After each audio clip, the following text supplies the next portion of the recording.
think we can start, Harry and Sue, if you like. Right, over to you, Sue.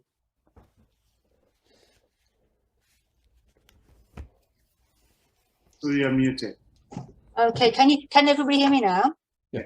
Good, I think we're ready to go then. So welcome back and welcome to this last main session of the day. And this is where we get to look at and to share the views that you've all sent in the questionnaires that you filled in. And thank you to everybody who did take the time and the trouble to send in the questionnaires. We've had, as Richard said, a good response and from quite a range of different countries. So Harry and I are chairing this session, and we've agreed to organise it a little bit like the last session. So I will introduce the speakers. I'll try and keep us all to time if I can. Harry will be monitoring your responses, so do keep sending them in, and Harry will do a resume at the end. So there were 5 questions in the questionnaire, and we've allocated 1 question to each of the panelists, and they will report back to let you know the views and ideas that have come in. After the report, we'll open up for discussion that particular point, and other panelists will be invited to provide their ideas on this. So if we get started, the first question, which is going to be answered by Richard Kiely, was, does the concept of decentering ELT seem important to you? And if so, why? Or indeed, why not? So over to Richard to answer that one. Thank you, Sue. Well, the responses on question 1 all agreed on the importance of the notion of decentering ELT, with reasons falling into 3 broad and overlapping categories. And in this summary, I'm just going to mention those categories and how they're represented in the comments. First, classroom practice. The notion of decentering ELT has the potential to improve teaching and learning in classrooms through more contextually appropriate teaching. Now, the key words reflecting this notion include local, situated, context sensitive. But a related point is the relevance of local practices to the preparation of students as global citizens. This was mentioned by a number of people. The second theme is teacher development. This set of reasons that decentering ELT is beneficial for teacher development, and this set of reasons included greater professional effectiveness, as well as personal development concepts such as confidence. Again, confidence was a word in a number of comments. Another way in which decentering is important is it is empowering for teachers and for its tendency to get teachers sharing and working together. And teacher associations and communities of practice are mentioned in that sense. The notion of decentering is represented as something novel and stimulating, which can inspire teachers. Third, in addition to the more professional and practical orientation of themes 1 and 2, decentering ELT has a political, theoretical, critical dimension, which connects teachers with current thinking beyond the classroom. It counters imperialist, colonial-centered teaching in ELT in terms of classroom practice and coursebook.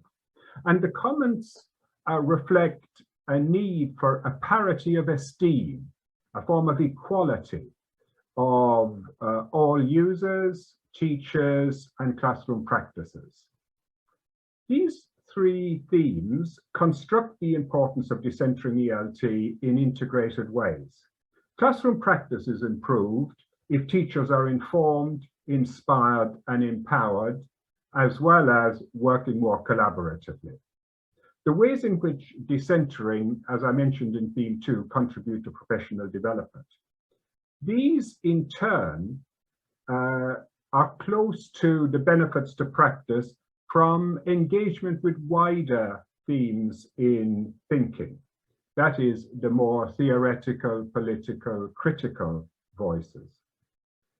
There is little detail in the responses on examples of the kind of teaching facilitated by decentering ELT.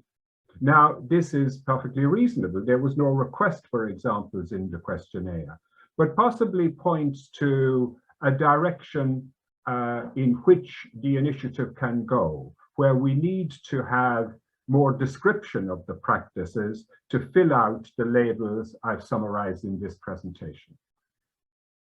Thank you. Thank you, Richard.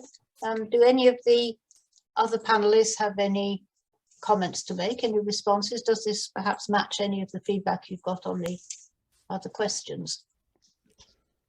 Yes, I can make a comment. Yes, It's interesting, the first 3 positive impacts that you mentioned, Richard: improving teaching and learning, encouraging teacher development, and empowering teachers. These are 3 frequently mentioned impacts of decentering that were added in my responses to question 3. I wouldn't talk about my question, but it struck me hearing what you're saying, Richard, and also listening to some of the very, very interesting discussion that's gone on, that we can focus on the impact of empowerment, etc. But on the other side, it's we're in an environment which requires decentering, and I think perhaps more focus on why teachers feel disempowered, why teachers, what is disempowering teachers at the moment. These structures of oppression or imposition is something that that we could consider together. Yes, I think that's going to come up. Well, one of the reasons for that is it will come up in the responses to question 2. I think the whole notion that centres at all levels and the whole way in which centres perceive teachers is one of the factors that's seriously disempowering, in the sense that teachers just aren't encouraged to participate in decision making at any level. I think these are really important points, and I think in further investigation with participants, such as those who completed the questionnaire, there is a need for better understanding of the background they are speaking from. There's an echo throughout of serious problems being engaged with, and arguably not much substance in the way decentering ELT is engaging with those. But it is actually a start. It is something that is opening up an agenda. And I think the structural issues we had in the panel in the previous session provided more specification of what kind of, the depth of the structural issues that teachers face in their work. Yeah. Just a puzzle for the panelists in relation to the last comment from Richard.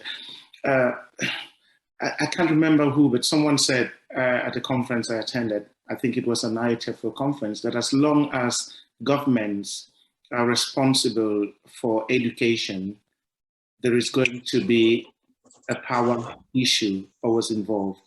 And when we talk about decentering and teacher empowerment,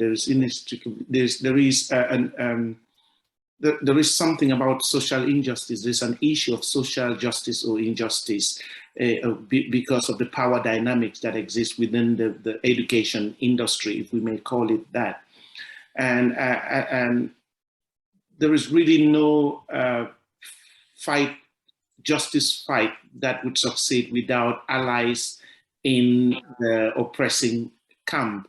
And so one of the things that I think needs careful reflection is, yes, teachers are happy with the idea of decentering, and they're engaged in decentering at local levels, but this is not gaining prominence because of the power dynamics in the structures.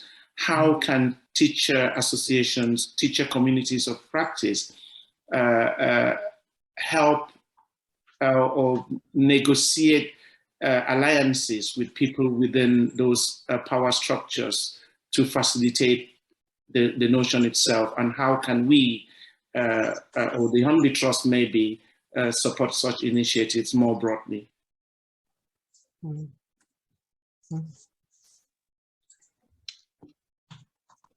Did any more comments before we move on? It's an interesting start to the discussion. Should we move then to question 2? And Martin, I think you're reporting back on this. And the question was, do you see English teaching and learning in your working context being influenced by ideas or practices that reflect centering or ELT centres? And if so, can you give an example? Well, again, like Richard, there was a virtually universal yes from respondents to the question. In turn, the main themes that emerged from the examples were, firstly, Bana ideas rule. This was a quote from Nepal, and the extent to which those ideas influence and affect ELT are very varied in scale, from the fact that India is regarded as an ESL rather than an EFL context, informed by Western theories, meaning that no considerations given to the different linguistic, ethnic and socioeconomic groups and their actual need for English, and that for many of them it is a foreign language, not a second language, and therefore different curricula and pedagogy is needed.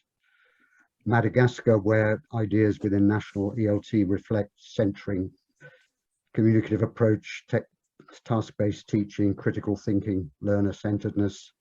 Other places where native speakers continue to be seen as experts. Hasna's context, where teacher evaluation depends on how many foreign techniques a teacher can use in class, regardless of whether they're any value relevant to the learners or appreciated by them. And a note from Pakistan, where no Urdu in classrooms, even as a translanguaging tool. So Bana ideas strongly influencing at macro and micro levels. So who are the promoters of these Bana ideas? Harry mentioned just now the education industry. And there were some interesting comments about the influence of centre publishers and exam boards, all from the UK. And pointing out that the ELT publishing industry has to operate at a large scale to make profits, and therefore it can only consider needs at national and global levels, since its customers are actually ministries or large chains of private language schools. It can't afford to worry about local needs, especially in low resource or low income countries. So publishers, in a sense, are producing materials for people whose experiences they don't understand. Also mentioned was the incredible power of centre exam boards, especially Cambridge assessment was mentioned. What are they actually testing? What English varieties? What aspects of English? These promoters of this influence of centre publishers results in centre produced textbooks promoting centre culture and pronunciation.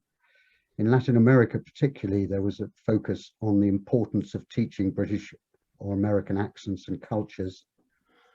And from the social media in India, there was good old Humpty Dumpty was mentioned, the use of our British nursery rhymes. And in the from the Philippines and Palestine, there was an interesting point made that the lack of connection in materials to learners' own settings affects perceptions of the difficulty of learning English. It always sounds foreign because it isn't actually situated in any way.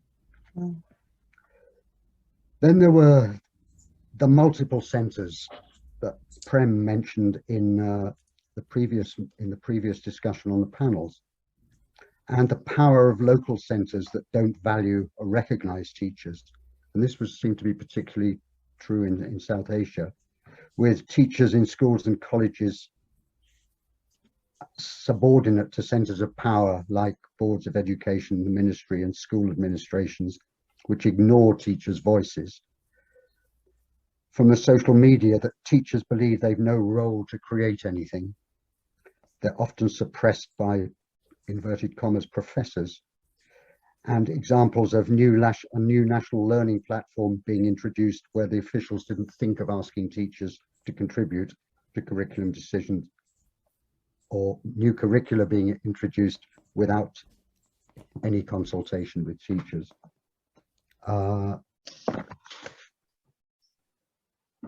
And then there's the influence of centre ideas on what happens in teacher education, which again was a topic widely discussed in the previous panel discussion. Mm-hmm. But teacher training, influenced by ideas and knowledge from the centre, orients practice in a certain direction, and trainees are sent out with ideas that ELT is based on methods and approaches from the global north, which will then influence experiences of large numbers of learners, and so further promotes centre ideas. Mm. That's it. Well, very rich response there, Martin. I'm picking up on a lot of the topics that have been discussed earlier, I think. Yeah, very much so. Yeah. So, does the panel have any views on any of these issues? Amol, yeah. Yeah, I'm looking at Krishna's comment in the chat box and connecting it to what you just shared, Martin, about the responses there. So as a teacher, Krishna says that he thinks that to teachers, every new label, activity, or approach appears empowering. For example, use of technology in teaching. And I can remember from my own experience in the last 20 years when communicative language teaching appeared as a label, every teacher joined the bandwagon and started saying that they have become communicative language teachers. It was also a sense that they wanted to believe that they had made some progress, or they have acquired the latest in the field, and they are slightly at the front of the changes and all those things, whatever reasons. The interesting thing here is when we say Bana ideas rule, where are we putting the blame? Are we putting the blame with the ideas? Or are we blaming the ways they have been implemented?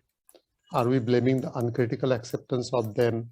Or are we looking at a combination of all of these and how they come to teachers?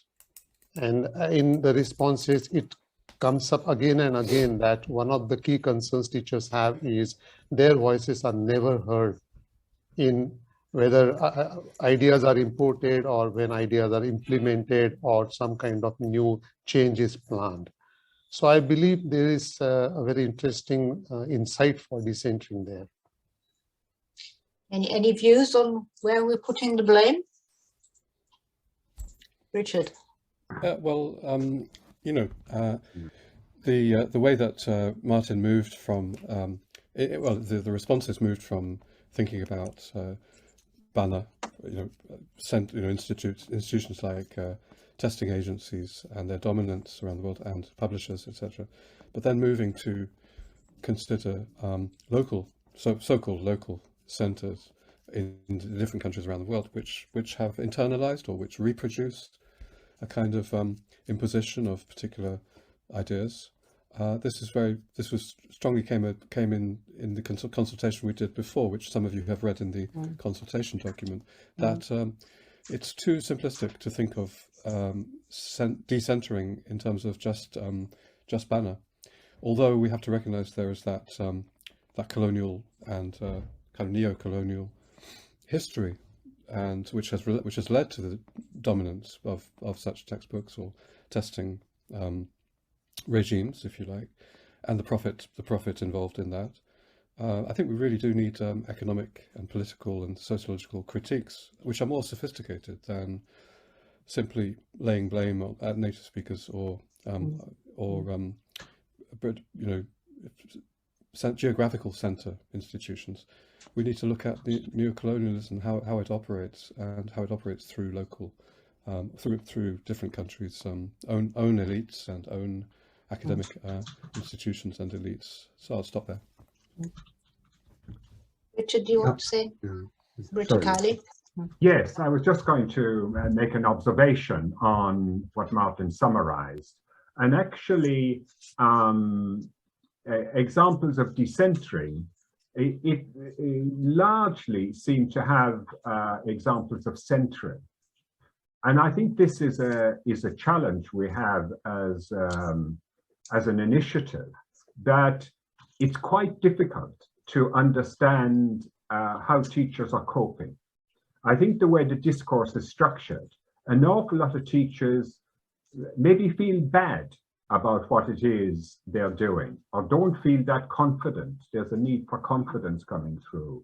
And they actually have a critique, and a critique about how they're not supported, how they're directed to be doing impossible things, and not supported, not given professional development, not given adequate resources in terms of class size. We heard a lot about the structural problems in the panel discussion, and I think teachers working with these difficult circumstances are ready to provide the critiques, and these, I think, echo where we all are.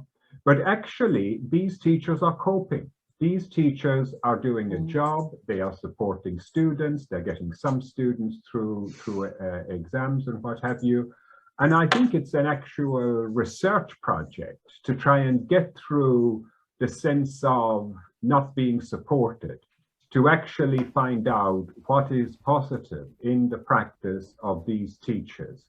You know, I think this is my own suspicion, but where teachers talk about sharing and collaborating and working together, that is a kind of an ideal they have, but I suspect they basically hardly have the time to do that. I think they are stretched in so many ways in those difficult circumstances.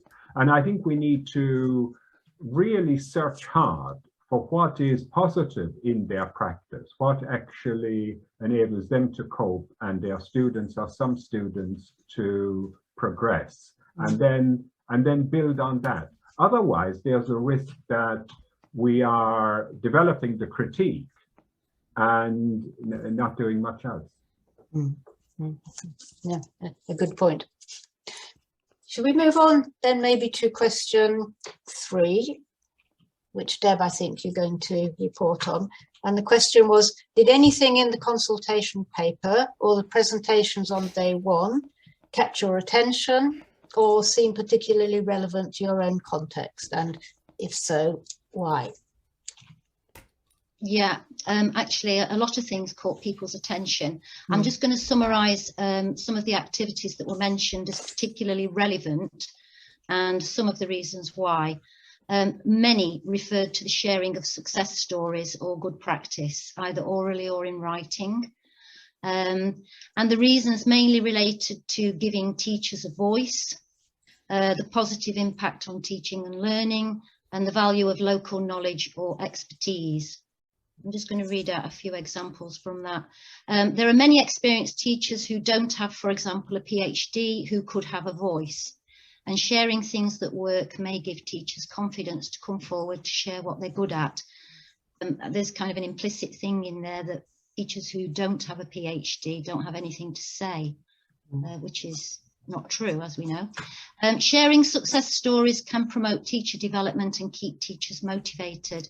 I've often come across instances of good practice or innovative practice that motivated other members to try that out. Organising a success story conference will inspire teachers to reflect on their successes. Teachers can learn context-sensitive strategies from their colleagues through success story sharing, rather than relying on, quote, experts. Interestingly, we can shift from focusing on problems and challenges and instead think through what has worked and share this with other colleagues, as Richard was just talking about. Sharing success stories impacts positively on learners and learning. It supports specific teachers' and students' needs. And then there were those who made reference to the teacher research initiatives. And the main point that came across from this was the relevance of local knowledge. The idea that exploratory action research can help teachers to explore their classroom issues and resolve them without relying on prescriptive solutions from experts, which may not fit the local context. Quite a few found the communities of practice examples relevant too. And these were either already involved in developing communities of practice or planning on doing them. There was one interesting case where the plan was to attract more women to participate. There was quite a bit of reference to the development of materials, resources and curriculum, and a few interesting comments leading on from yesterday's discussion in the chat about how to promote local writers and editors and how these may be better served by local publishers rather than large international publishing companies. And there was a suggestion in there that the Hornby Trust Teacher Association Project Awards could provide a model by providing funding and a forum for debate, but not directing how local groups use those funds and direct their own activities. But the question is how to persuade big publishers of the value of supporting this model. They also referred to the example of the secondary curriculum in Guinea-Bissau as a good example of how teachers can create materials based on the needs of their learners. And one respondent was explaining how in their context, the ELT industry hits hard. Private schools ask students to buy expensive materials and public schools work with government created textbooks that are far from the language learning reality of the students. People also were impressed by the academic writing course. I think that was FAPI, Argentina. They say that teachers do great things in their context, but they can't share them via publication because they haven't been trained to write. And it was also felt that encouraging local speakers rather than international speakers at ELT events would lead to more relevant and realistic takeaway ideas. That was actually taken from the consultation document, one of the cases there. Something else that came out very strongly was the role of teacher associations or teacher collaboration in empowering teachers. I'll just give you a couple of examples. I like the stories about empowering initiatives, especially during the pandemic. The whole idea of teachers coming together to help each other develop material and find solutions to their challenges. This is a positive departure from dependence on government officials or publishers. Teacher associations researching the needs or capabilities of their members. Someone else said that what resonated with me was the way teacher associations are taking very similar approaches to professional development of their members and committing to practices that generate practical and useful knowledge that works for many rather than just a few, something that cannot be said of centre-led initiatives. And just to finish, there were a few interesting comments regarding the understandings of decentering that came out. When I read about decentering ELT, I realised that when ATA, that's the Teacher Association in Rwanda, initiated communities of practice in 2014, we were decentering ELT without really having this concept in mind. Someone else, what struck me is how much I didn't know about what's been going on outside Europe in the ELT industry. We can learn so much. I think every language teacher should be exposed to the concept of decentering, as it will lead to a breakthrough in language teaching and learning in general. And an issue that was raised, well, it was touched on by Prem earlier in the earlier session regarding multilingualism and approaches to ELT. It was a question, actually, which maybe someone would like to address.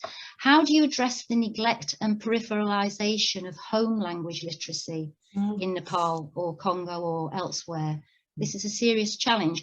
If kids find the language they speak outside the school is devalued, and many never acquire literacy in it. What impact does that have? The presentations make me say that there is ELT, and Centre ELT is a part of it. And finally, I think the response, I'm not sure about what was particularly relevant, is actually a good, valid response. And it's a good reminder that we need time to process everything that we've heard and discussed around the notion of decentering yesterday and today. Thank you, Deb. That was really an interesting bag of ideas and suggestions there as well. Does anybody want to pick up on any of those? Maybe address the question about home languages, or comment on some of the other ideas. Richard? Well, one way to start is to analyse where that idea, the monolingual idea, came from. Historically, I was very happy to hear Shrish Chowdhury talking quite historically about things, and that there is a dominance of a monolingual principle within what we might call Centre ELT, which has been spread around the world over many years, and this is where we do need to critique the structures that people are exposed to through teacher training. It's a good example, good case of how an idea which is not an idea that came from anywhere except Europe, really, and it very much bound up with colonial ideology, has become spread into teacher training systems around the world, and is still being promoted in different countries. So we should, that's one aspect of it, this critique of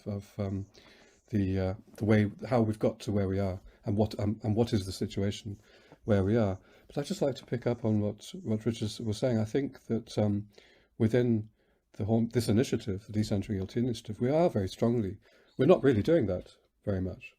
We are actually focusing very much on trying to identify cases of interesting practice, and we're not taking a very ideological or sort of academic perspective. Actually, I hope everybody agrees that we've been trying to highlight cases of practice, and that this is the direction. This is what we've been doing, and this, I think, is what we should be doing. And it's good to hear that some of them are inspiring other people, but we have made a kind of identification of certain projects, not to say that these are the projects that the Homi Trust will or should sponsor, but from projects that are already existing. We've been trying to identify what has been going on that hasn't been advertised, that hasn't been publicized enough, and publicizing them and sharing them in this kind of conference is one step.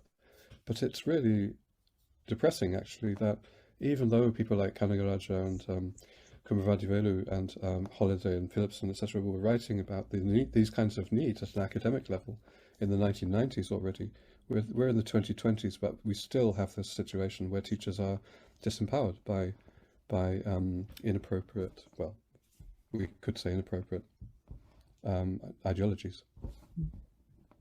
But it's good to know that some of them are doing it almost without knowing that they're doing it. Needs must. Amol. Yeah, I'm once again looking at a very interesting post in the chat by Yumna Muhammad Ali, who says, I think decentering is happening now on more individual basis. I mean by individual, not under a big umbrella or supervision. I think that associations and maybe organizations that are interested in English teaching and learning can help in creating stories of success worldwide. Now, when I look at this kind of post and also what responses they was summarizing, it's not actually surprising that individual teachers have been doing some kind of efforts at decentering, because at a personal level, whenever a good teacher feels a discriminatory or some negative thing happening, as an individual, good teachers always try to do something. But yesterday's case studies presented efforts by teacher associations, and when there are small or large collectives of people trying to do things in that way, it also means that there has been some kind of conscious and purposeful attempt to counter certain practices which are considered to be not negative, not helpful, or to promote something which was seen as more useful, relevant to the local community. So that kind of encouragement seems to come out of those case studies, yesterday's presentations. And I would completely agree with Yumna Mohammad Ali that if such individuals come together in the form of associations or organizations and do it collectively, more systematically, purposefully, in a planned way, I think there would be much brighter and stronger future for decentering. Good. So maybe on that positive note, we'll move on to the next question, which I think you're going to deal with, Richard. And this was, have you come across any examples of decentering ideas or activities in your context? And give an example if you have. Yes, and this relates to, I think, what we've been trying to do, which is, as Yumna points out, trying to highlight or spotlight cases which might be inspiring for others as a first step, at least, and to publicize them. So in that spirit, let me publicize some further examples that people have contributed, and some were similar to what was presented yesterday, particularly about communities of practice, small teacher groups, and groups developing inquiry into their practices. Others were, though, taking us into some new directions, I think, for the future, because we have been focusing very much on teacher associations, but the panel discussion was also taking us into directions we think should be explored, like teacher training, materials development, for example. And also a few were mentioning their own practices, their own teaching practices, and I'll come to that in a minute. So there were a few mentions just of teacher associations which participants feel are engaging in decentering ELT. One was Nile Tisol, Egypt, and one was Camelta. Without giving any specific examples or reasons, but that's good to hear that people feel that their teacher association is supporting this kind of practice. What kind of practice, though? Well, there's one mention of decentering within the teacher association itself, and this was mentioned by Deborah as well, that INET trying to bring women practitioners in ELT to the forefront. So we heard a little bit from Joseph yesterday about how our class is trying to democratize the ways of carrying out its governance activities. So this is an interesting topic. A lot of people saying that they recognized the description given by Joseph of communities of practice, and they recognized that kind of practice was going on in their own context, which is interesting, and it's something I've noticed as well, that communities of practice, small teacher groups, here is a quote: "Teachers regularly meet in their schools to discuss the best ways to deal with the obstacles they face in teaching English and to develop remedial plans." This was a quote from somebody in Palestine, for example, or Rwanda, saying that our teacher association has 10 communities of practice. So we know that in Africa there are several countries engaging in this within the teacher association in devolving, as it were, activity. And somebody mentioned the English teachers clubs in India as another example. It seems to me that these groups of smaller groups of teachers discussing ideas have different names in different places, but are going on in many places. In fact, tags is something being promoted these days, teacher activity groups, or creation of WhatsApp groups for teachers, online meeting for sharing pictures, videos, classroom activities and experiences was mentioned. There were some mentions of teacher associations supporting teacher research, supporting practitioner inquiry, like as described by INET, by Krishna about INET, or Nelta Sagun talking about success stories. Nepal, for example, teachers engaged in exploratory action research within Nelta and sharing success stories.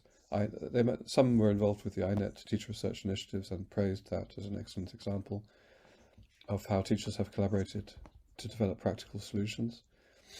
I'll move on to the ideas, other ideas, apart from teacher association, ideas. In-service training was mentioned by some. In India, for example, I think district language associations led by teachers are now leading professional development sessions for teachers. Expertise is drawn from teachers. And somebody else mentioned in India the cluster resource centre meetings, which aim to identify the challenges and solutions to classroom problems and follow steps which this person thinks are related to decentering. One person mentioned an interesting course that they themselves run in teacher training, for in-service teacher training, which is a professional development course for teachers which focuses on phonetics and phonology and how we could apply these concepts concerning our students' context. I thought this might relate to ideas of around English and the kind of English that should be promoted locally. Whether that's related to that or not, I'm not quite sure, but that could be related. One other person mentioned something that they would like to see happening, which was when training sessions are going, in-service training sessions, everyone talks about the use of English to make them learn English, make students learn English. But the ground reality, this is in India, is entirely different. In other words, students with many languages, and that nobody talks about in-service training about how to use the mother tongue, how students can use the mother tongue, relating to that comment by Prem in the discussion. Have I got time for just a couple more, Sue? Yes, you have, Richard. Okay. Yes. Some consideration in initial teacher training, which we haven't really considered very much. For example, at the Teacher Training College in Bambili, Cameroon, we train trainees to develop materials in context. And this could include materials which, in that context, can be used in teaching morals as well, a local kind of concept of what materials are for. Somebody else in Argentina mentioned they are involved in teacher training and they promote activities to decenter textbooks and materials with their trainees. So I have a critical approach, sounds like a critical pedagogy and kind of approach, to analyze materials and promote the use of English as an international language, having the world as context and not attached to hegemonic practices. Moving on to course design and materials design generally, somebody mentions taking the local curriculum or syllabuses of other courses apart from the EFL English language subject and incorporating topics and themes from other subjects to present the target language, present English. So it's kind of local collaboration with other subject teachers, and that relates to another point made by a teacher in Bulgaria, advocating proactive CLIL, content and language integrated learning, collaborating in schools with teachers of science, geography, civics, history, literature, art, etc. So it's interesting, this person is relating the idea of decentering to relating with other school subjects within the education system. Another example from Egypt is that they've developed a project for teaching English for interfaith dialogue in their language centre. For them, that's an example of a kind of English course which relates to local issues, important local issues. Materials design projects, somebody with experience in China, they heard what, I think it was, I can't remember who was saying, but the decision to validate, to recognise the value of choral reading, reading aloud, sorry, in teacher research projects, remembered that there was a materials design project where the local project director was firmly in charge and made sure that the communicative ideas which were coming in from the outside were integrated with local practices, including reading aloud and learning by heart. And that was an excellent example of sort of mixing, negotiating between centre ideas and local practices. Finally, several did mention their own teaching practices, which I think I would just summarise as being a kind of autonomy-oriented approach or learner-centred approach. And it's not exactly what we've been talking about, but it's interesting that several teachers interpreted what we were talking about in terms of their own approach to teaching. And I would just sort of raise the idea that actually these things are related. The way we treat our learners is in a not imposing ideas or not imposing on them, but going, starting from where they are coming from, relates to how we do teacher training. Do Do we base it on what the trainees are bringing from the local context? It relates to materials design. Do we impose ideas, or do we try to develop ideas from the bottom up? So it's not. So they mentioned like developing local clubs for students to talk together, as we've been thinking about English clubs for teachers. So I think I'll stop. I'll end just with a nice quote from two quotes. One was from I think our Gloria, our speaker, actually. That from the Reiselt example, she's saying that decentering can be developed with few resources and a lot of passion. And finally, in the pandemic, this is from another teacher, another participant. In the pandemic, we realized that teachers were very creative and developed an impressive amount of ways to make their children learn, no matter the distance. And this was very much my perception of what's happened in the pandemic. That I think we have seen how creative and agentive teachers can be. Thank you, Richard. Well, again, a lot there. Maybe we've got if anybody would like to pick up particularly on any of those many points. Does anybody want to make a comment on that? Or should we just move on to question 5 and then we can draw up any points at the end? So question 5, Amol, you're going to be reporting on this, I think, is would you like to see any decentering ideas or activities happening in your context? And the overwhelming answer to that is yes. So there were just a couple of people who said they were not sure, or not yet was the cryptic answer in one case. And since the question that Deb reported on what kind of activities presented during the conference yesterday, and people found relevant to their own context. So not surprisingly, when this question asked them what they would like to see in their own context, so there was a lot of overlap in the responses here.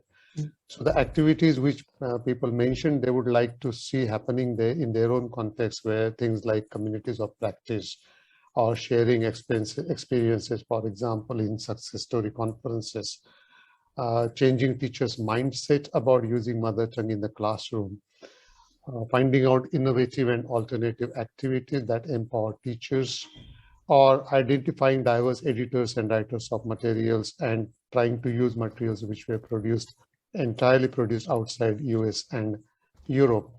There were a couple of suggestions about decentering the language itself and showing more open-mindedness and acceptability of all non-standard varieties of English, and also valuing the local linguistic practices.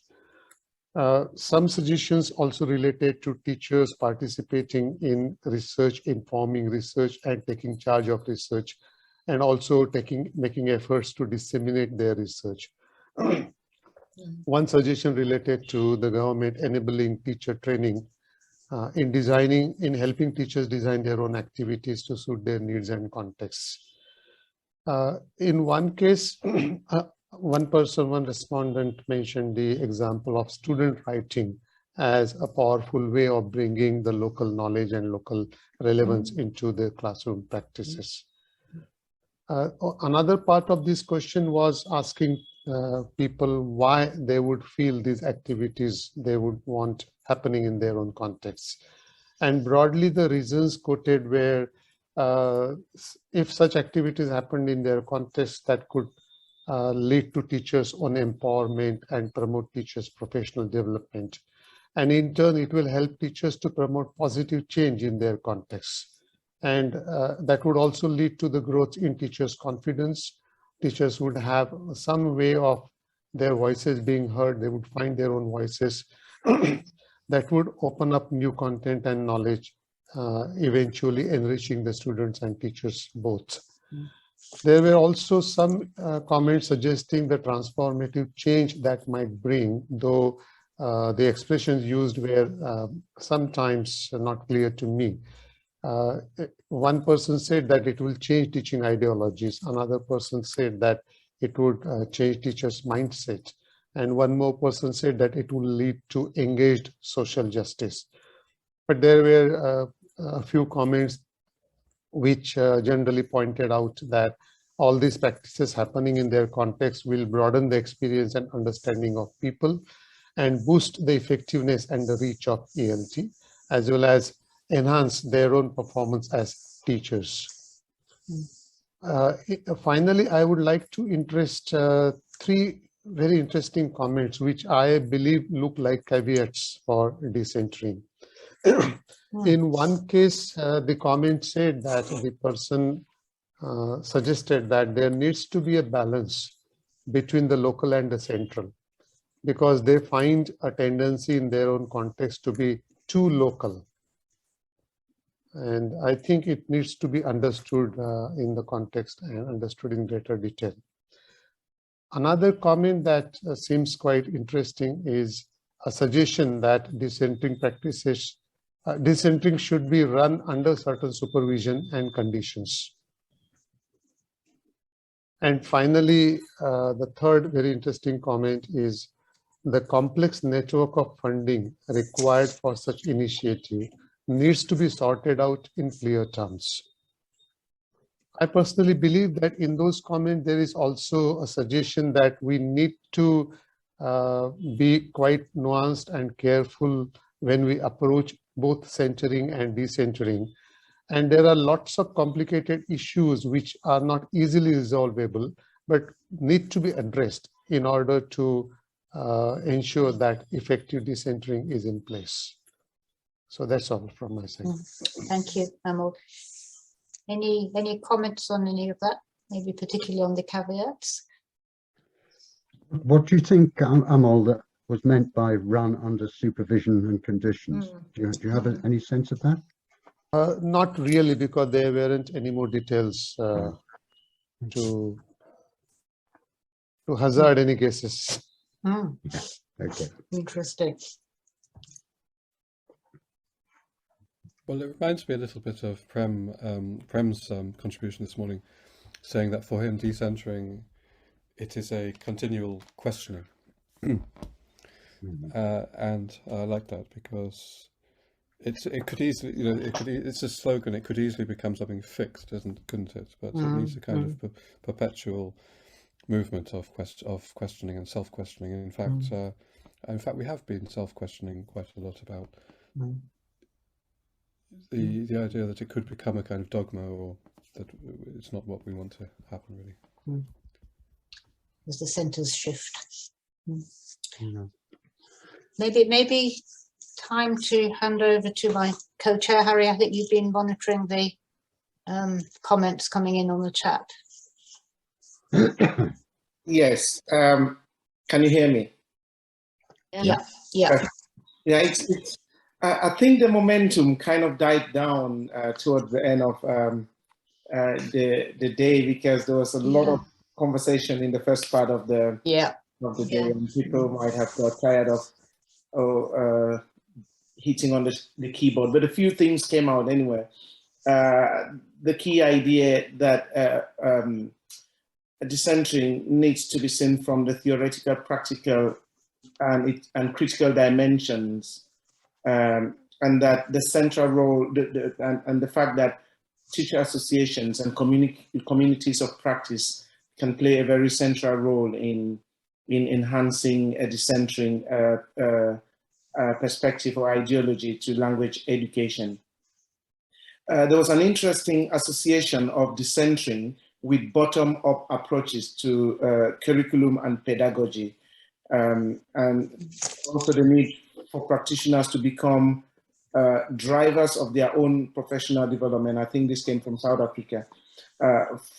So the idea that practitioners have to become drivers of their own professional development and appropriate resources, rather than relying on outsider resources which do not address their learners' needs. So there I saw the idea of the teacher who is close to learners and identifying the real needs and addressing them in ways that are appropriate to the local needs of their own students. The notion of empowerment keeps coming. Since yesterday we've seen decentering associated with teacher empowerment and control of teaching and learning resources. But we also had a comment which questioned the notion of empowerment. What actually empowers teachers? Is it anything new, like technology, decentering, teacher research? Every new idea seems to be seen as meant to empower teachers. So how can we, or how can decentering actually empower teachers in practical terms? That's something that needs to be explored even further. Decentering was also associated with critical pedagogy and social justice. And it was thought that it needs to examine injustices such as discriminatory access to professional development opportunities, and that we need to question where the truth in ELT actually lies, and how can we better capture and share viable and sustainable local practices. Now, and it was also suggested that the answer to this last question, it was suggested, might be achieved through not just by teachers or practitioners, but by also involving students in the thinking process. And finally, it was noted in the charts that decentering seems to be happening already, and Amol already highlighted that contribution. The fact that it's happening already under the radar, and many individual teachers are taking up initiatives in their classroom to address their student-specific needs in ways that may not be prescribed by the center, or the policymakers in those communities, and that there was a need for organizations like teacher associations or communities of practice to create opportunities for sharing stories of success more broadly, so that teachers can learn from each other in a more systematic way. That should be it from the chat box.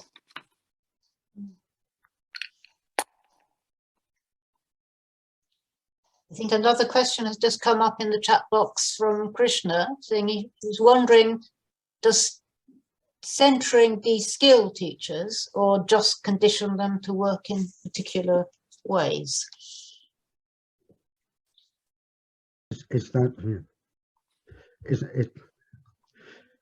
Isn't being conditioned to work in particular ways potentially de-skilling? Interesting point. This is the thing. There's been a debate that a long time ago, I knew of this debate between whether teaching is a science or an art, and I think it's both. So centering, in a sense, could be scientific in a way. Centering in the sense in which structured teacher training happens in university colleges of education, could be a kind of the scientific approach to the profession. How much of that inspires the artistry that individual teachers bring into the profession is another question, is something to think carefully about. So I would say yes, centering could, in a sense, be giving teachers skills, but actually at the same time de-skilling them or acting as an impediment to their personal talents and personal skills that they bring to the profession. I mean, I think teacher education, let's forget about training for a minute, but education generally, or teacher education, it's all about, enabling students to have critical thinking, to become autonomous, to think for themselves, to solve problems, whatever. And I'm just thinking back to my own teacher training. I mean, it isn't that you are just prescribed, you have to teach like this. Teachers can discover how to teach, how their learners learn, if they're sort of encouraged to think in the right ways. And I think that just applies globally. I don't think it's to do with centering or decentering. I think it's just the right approach to education. Yeah, but unfortunately, that's not the approach that's adopted in many parts of the world. My own teacher education consisted of tips on how to do things well. it consisted of ideas like learner-centered pedagogies, and there was never a teacher-centered or a trainee-centered approach to training teachers. So, and it still happens now that teachers are increasingly asked to be learner-centered, but they are often trained to be learner-centered using very trainer-centered approaches. They are lectured on how to develop interactive practices in their classroom. That's what happens traditionally in many contexts, at least in sub-Saharan Africa that I'm familiar with. And do they never challenge? Do they never challenge or question what they're being told? Well, there are also cultural norms that student, because one of the things that we've probably not talked a lot about in this discussion of decentering is the historicity and the cultural links between the cultural links that are around ELT itself. Historically, how has ELT evolved in the global south, for example? It's been very top down, and that has been translated at all levels of governance, even more, and education, and that has informed an educational culture which is very centrist. And the centrality can be at all levels, at political levels, at even at, and we've talked about the different centers of education. Now, where children grow up learning never to contest, to dispute what the adult says, and then goes to classrooms and cannot challenge the teacher, and then goes to a university training college where the person with a PhD is the supreme authority, where the professor's word is law, then that causes problems. And so for many teachers in this kind of context, at least for myself, the real meat of teaching is discovered right in the mix, in the field itself, when you start trying all these practices and they're not just working with your students, and you have to start being inventive. And I think that's what one of our colleagues here said. Teachers are already practicing decentering in many ways, because many teachers are employing pragmatic responses to their immediate realities in ways that are not consistent with their initial training. So there is a lot of work to be done at that level itself. Thank you. I think that's the opening up of a wider, really important conversation. Unfortunately, it's the end of this session, but leaving us with lots to do, I think. So thank you very much to everybody, to all the panelists, and to everybody who took the trouble to send in their ideas, which have really been very interesting and thought-provoking. So thank you. I'm now going to hand over to Amol and to Martin, who are going to give us reflections, I think, on our progress so far and what there might still be to do ahead of us. Thank you, Sue. We are coming to the very end of this two-day conference, and we would like to spend next few minutes on looking back at these 2 days and reflecting on whatever lessons and insight we learned, and also trying to draw a few indications of the way forward. So in this connection, I would like to ask Martin to share what his reflections have been on the last 2 days. Thank you, Amol. Well, what a rich feast it's been. I think, firstly, understanding decentering, I think it's become clearer and clearer just how complex it is, and that there's not going to be a single view of what it means. I found Shrish's statement that decentering entails finding local solutions to the global problems of learning a non-native language a very useful overview. And then bearing in mind what Hasna said, remembering that because of socio-economic and political differences in the learning context, local solutions are going to be different. So the local solutions are going to be different. And that this highlights for me that the notion of best practice, which is one that is very familiar in ELT, and products and global ELT products promoted by centers, whether they are national centers or or ELT centres in the West are unlikely actually to help the global problem of learning a non-native language. I think that's really a critical outcome of the decentering, the whole idea of decentering. Best practice is local, best practice is not global, though local varieties may have some global ideas in them as well, of course. And a second thing that's really struck me is just how much of decentering seems to be linked to these ideas of teacher empowerment, teachers' capacity to promote change, teacher voices being heard, and that there is so much. Richard Smith's summary of the questionnaire, Yumna's post, Hasna mentioned previously, there's so much already, and of course the case studies yesterday all show that so much is already happening, but what's happening isn't well known and isn't valued sufficiently. It's unacknowledged and unknown and remains unknown. And the political and sort of hierarchical status quo in so many environments is, I think, at least partly responsible for that.